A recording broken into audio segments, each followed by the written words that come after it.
What occurs when an influential executive walks in the footsteps of his company's lowest-earning workers? William Perth believed he had complete knowledge of his organization until a malfunctioning vehicle and an unexpected meeting transformed everything. Is it possible for one person's experience with adversity to bring salvation to others? The motor whined while William Perth clutched the wheel. The shaking of the aged vehicle resonated through his palms. This specific truck had been his intentional choice, an antiquated piece from his company's collection, barely functional. He found the situation ironic, given his position as head of the nation's largest logistics firms, having constructed an empire based on effectiveness and progress. Despite this, he found himself jolting down a rural path filled with holes, experiencing every bump and shake of a framework he believed he comprehended. William had consistently taken pride in his active leadership approach. He claimed to have risen from humble beginnings, or at least that's what he preferred to say. The reality, however, was that many years had passed since he'd genuinely engaged with his business's daily operations. Recently, he'd heard murmurs of dissatisfaction, gossip about exhausted drivers, hazardous working environments, and an increasing gap between headquarters and the employees who literally maintained operations. This prompted his choice. Dressed in an old flannel, weathered boots, and a low-pulled hat, William transformed into Bill, a fresh employee assigned to a countryside delivery path. The mission was meant to be investigative, a method to witness system failures directly. However, when the vehicle's motor coughed and ceased on an isolated roadway near Brooksville, William understood he might have taken on too much. The sun descended, creating shadows over the farmland as William exited the driver's seat. He kicked the wheel in annoyance, the metal sound reverberating through the quiet. His phone showed no reception. No vehicles were visible anywhere, just the never-ending road and the distant buzz of insects. He collected his bag and began walking, the heaviness of his circumstances weighing on his mind. Roughly 1 mile ahead, he noticed a blinking neon advertisement. Brooksville Diner and Motel. The establishment appeared aged, with flaking paint and clouded windows, yet it was the sole indication of civilization for miles. William opened the entrance, the bell chiming above, and entered the warm, oil-scented atmosphere of the eatery. A young woman at the counter glanced upward, her face showing both astonishment and interest. She appeared no older than 30, with exhausted eyes that seemed burdened by life's challenges. Her identification badge displayed, "Lori, are you wandering?" she inquired, her tone carrying mild amusement. In a manner of speaking, William responded, managing a grin. "My vehicle failed some distance back. Is there any possibility of finding a mechanic nearby?" Lori declined with a head shake. "The nearest is located in Millerton, roughly 20 miles to the east. However, Old Joe could examine it tomorrow morning. His workshop is near the highway." William exhaled, brushing his hair with his hand. "I suppose I'll be remaining here tonight." Lori indicated a seat near the glass. "Take a seat. I'll bring you coffee. You appear to require it." Settling into the booth, William observed the diner's aged appeal. The split vinyl seating, the old photographs of the town's prosperous era on the walls, the subtle scent of breakfast foods that had permeated the establishment's very essence. It contrasted sharply with his usual boardrooms and upscale accommodations, yet something about it felt strangely soothing. Lori came back with a hot coffee cup and a dessert slice. "Complimentary," she offered with a gentle smile. "You seem to have experienced a difficult day." William expressed gratitude, moved by her generosity. Through their discussion, he discovered that Lori had spent years at the diner, starting after her spouse's death. She'd been left with only financial obligations and overwhelming expenses, and the diner remained her sole means of survival. "I have aspirations, you understand," she mentioned, her voice becoming gentler. "I desire to establish my own venue someday. A small cafe where individuals can visit and feel comfortable. Currently, though, it's merely about getting by." William paid attention, his chest constricting with combined remorse and respect. He'd dedicated years concentrating on financial returns and investor gatherings. Yet here stood someone who represented true perseverance. Still, her difficulties served as a harsh reminder of the individuals his organization had disappointed. people like Lori who warranted better treatment. Throughout the evening, William surprisingly began revealing himself. He shared with Lori his personal challenges, cautiously concealing his actual identity, and recounted tales from his early career.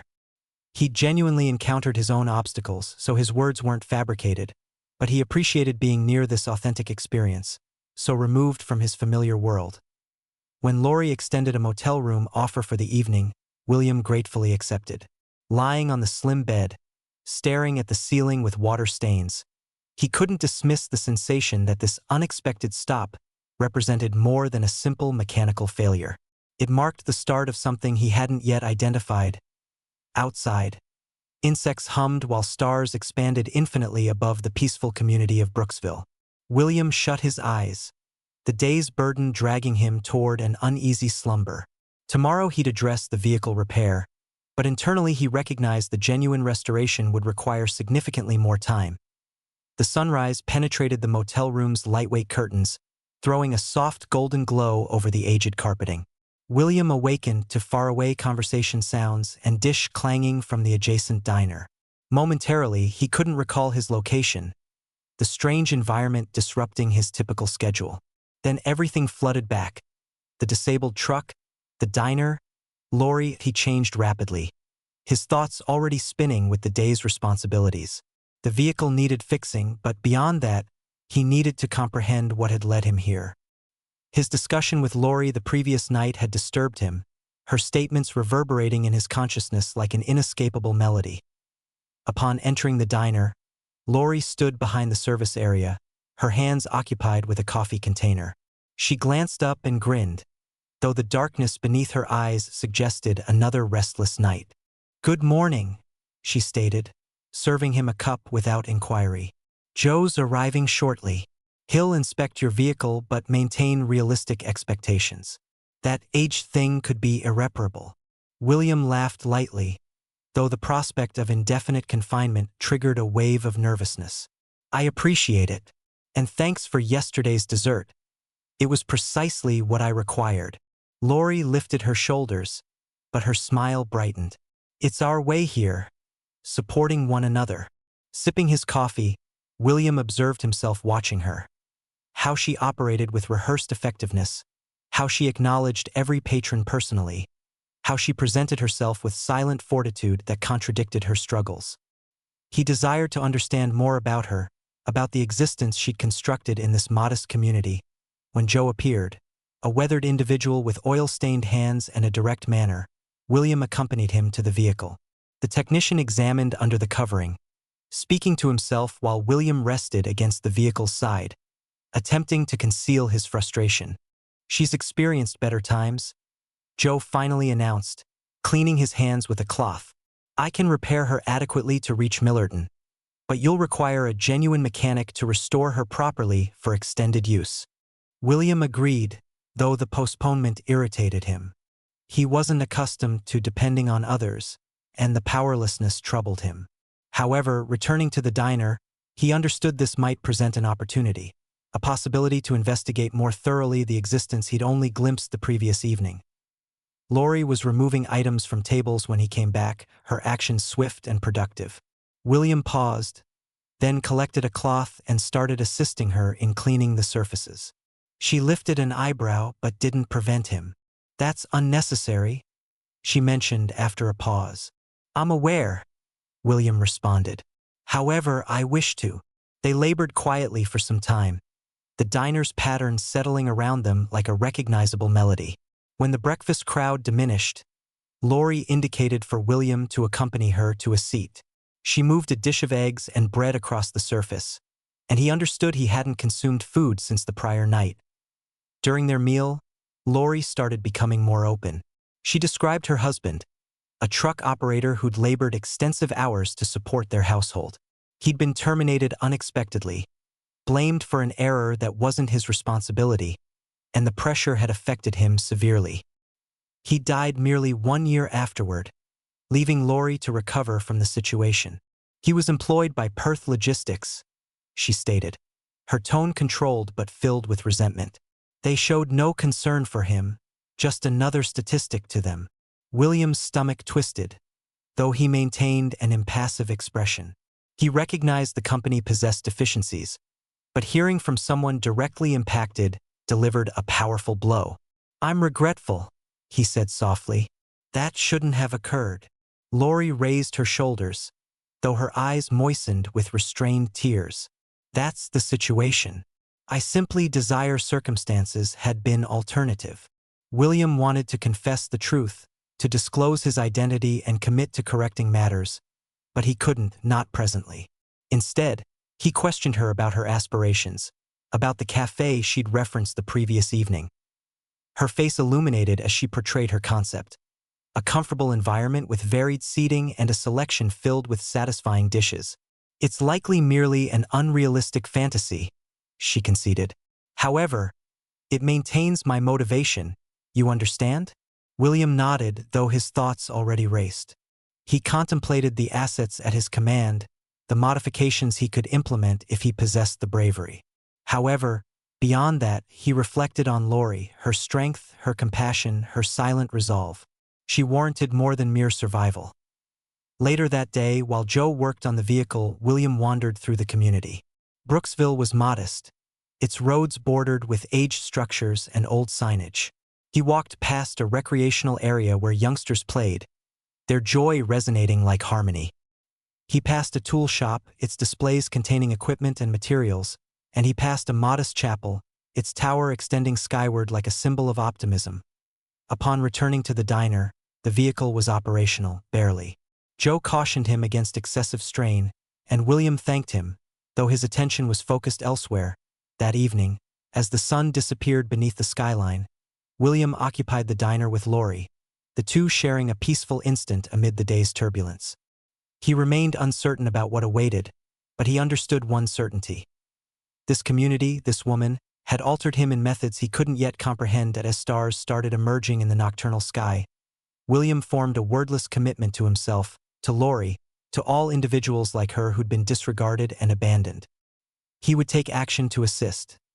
The vehicle's motor clattered as William traveled back to Brooksville following a short journey to Millerton for maintenance. The technician there had succeeded in restoring functionality, but the vehicle still appeared maintained by pure determination. William couldn't avoid perceiving it as a representation of his own existence. Repaired, operational, yet distant from its potential. Arriving at the diner's parking area, his thoughts swirled with contemplations. Lori's account had penetrated deeply into his awareness, and the remorse he experienced was no longer dismissible. He'd utilized the journey replaying their discussions, her statements cutting through the detachment layers he'd constructed throughout the years. Lori was outdoors upon his arrival, cleaning the diner's entrance with a used broom. She glanced up as he neared, her face displaying both comfort and curiosity. "You returned," she remarked, supporting herself on the broom. "I'd begun assuming you'd deserted us." William managed to smile, though his thoughts carried weight. "Not possible.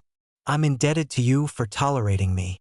She laughed gently, the sound alleviating some tension in his chest. "Well, enter. I've prepared coffee inside." The diner was peaceful, the midday crowd having dispersed. William occupied his customary position at the service area while Lori served him coffee.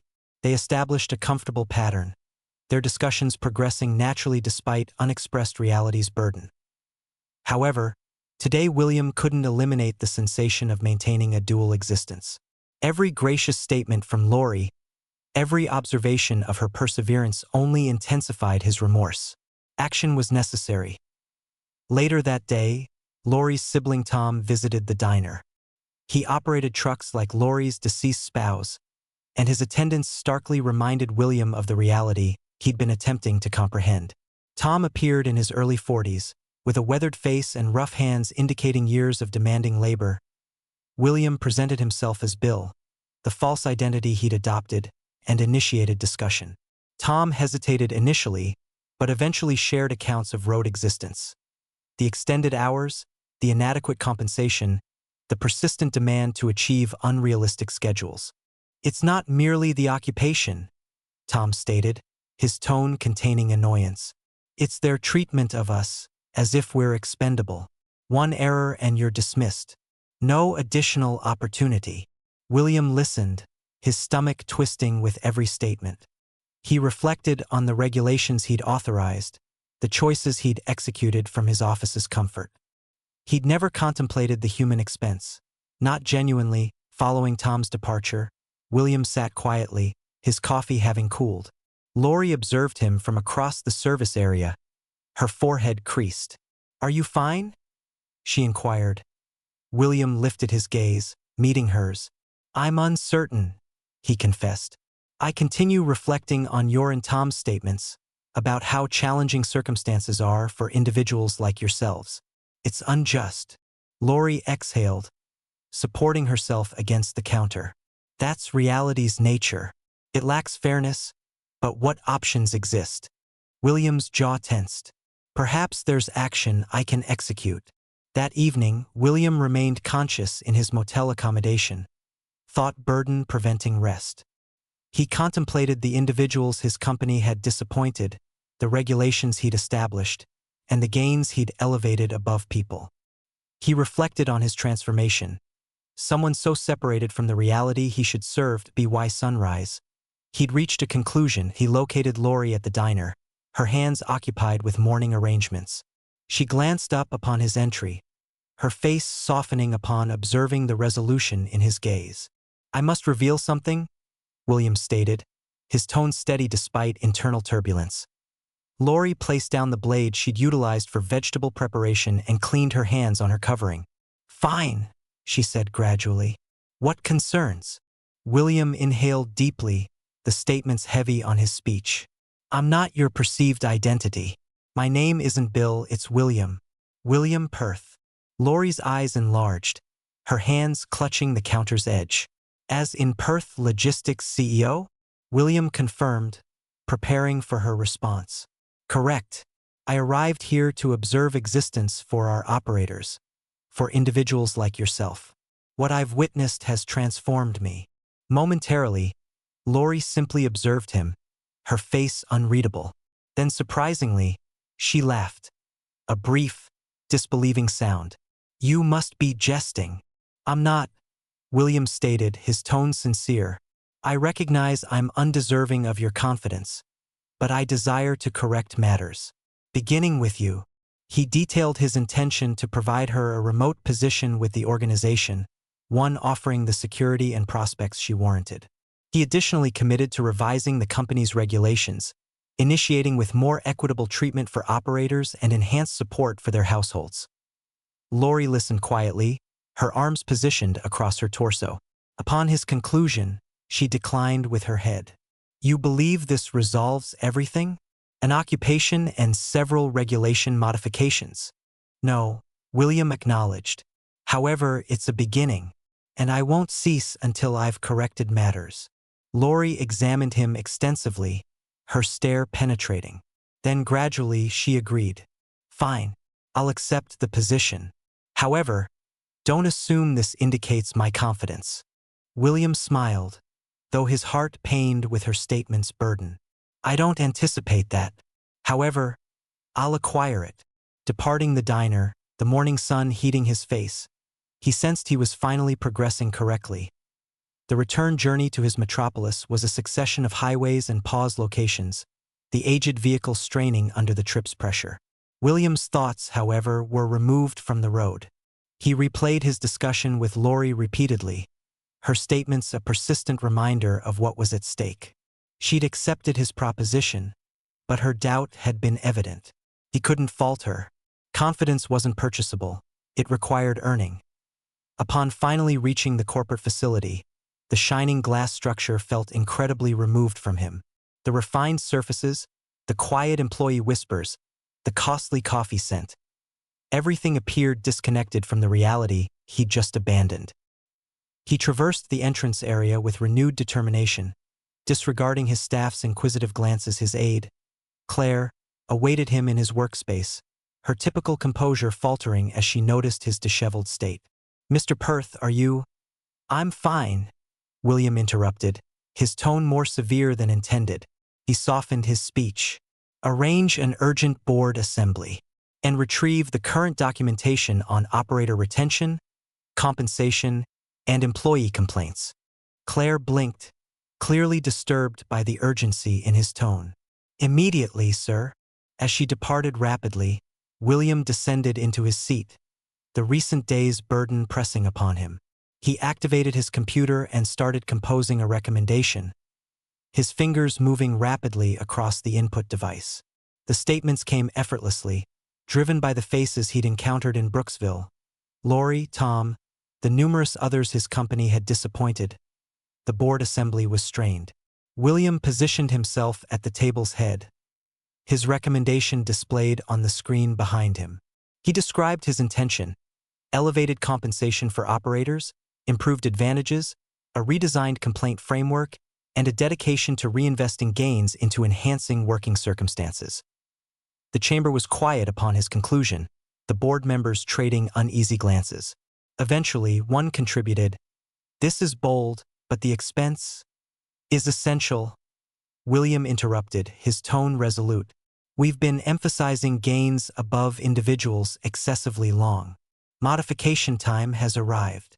The subsequent discussion was intense, but William maintained his stance. He mentioned Lori, her husband, the numerous employees the company had disappointed. He discussed the ethical responsibility they possessed to improve. Gradually, hesitantly, the board started accepting. When the assembly concluded, William experienced a hope flicker. It wasn't total triumph. Details remained for resolution, finances for adjustment, but it was a beginning in his workspace. William contacted Lori. The device rang twice before she responded, her tone careful. "It's accomplished," William stated without introduction. "The board authorized the modifications. You'll receive a formal proposition soon, but I desired to inform you personally." A lengthy silence followed on the opposite end. When Lori finally spoke, her tone was gentle. "Thank you." William reclined in his seat, a slight smile forming on his lips. "Don't express gratitude yet. Considerable work remains." Throughout the following weeks, William devoted himself to executing the modifications. He assembled with operators, attended to their worries, and labored tirelessly to address them. The company's atmosphere started transforming, gradually but certainly, as employees began believing their perspectives mattered. Lori's remote occupation commenced, and though initially reluctant, she rapidly demonstrated herself an invaluable contributor. Her understanding of operator-faced challenges helped form regulations in methods William never could have envisioned. One evening, while William occupied his workspace reviewing documentation, Claire knocked on the entrance. "Someone's here for you," she stated, her tone uncharacteristically uncertain. William glanced up, astonished. "Who is it?" Before Claire could respond, Lori entered the chamber. She appeared misplaced in the elegant, contemporary workspace, her modest attire and humble behavior starkly contrasting the corporate environment surrounding her. However, a quiet assurance in her gaze made William smile. "Lori," he stated, rising. "What brings you here?" She positioned her arms, her face serious. "I desired to observe this location personally. Verify if the modifications you committed are genuine." William indicated the seat opposite his surface. "Be seated. I'll demonstrate everything." For the subsequent hour, William guided Lori through the new regulations, the employee response framework, the intentions for enhancing working circumstances. She attended carefully, posing direct inquiries and presenting recommendations. By the assembly's conclusion, even she appeared impressed. As she prepared to depart, William paused, then spoke. "Thank you," he stated softly, "for providing me an opportunity to correct matters." Lori examined him momentarily, then agreed. "You're welcome. However, don't assume this indicates I've finished maintaining you responsible." William smiled. "I wouldn't anticipate otherwise." Following her departure, William settled back in his seat, a quiet contentment sensation settling upon him. The path forward was extensive, and undoubtedly challenges would arise along the route as the metropolis illuminations sparkled outside his glass. William reflected on the distance he'd journeyed, not merely on the road, but within himself. He'd initiated this expedition as an individual separated from the reality he should serve. However, now, Thanks to a disabled vehicle and a fortuitous meeting in a modest community, he was finally beginning to comprehend what leading with purpose signified. One individual's expedition transformed innumerable existences. But could you execute the identical sacrifices? Inform us in the commentary section below. If you appreciated the narrative, don't neglect to approve, distribute, and subscribe to embrace the journey for additional accounts of salvation and perseverance.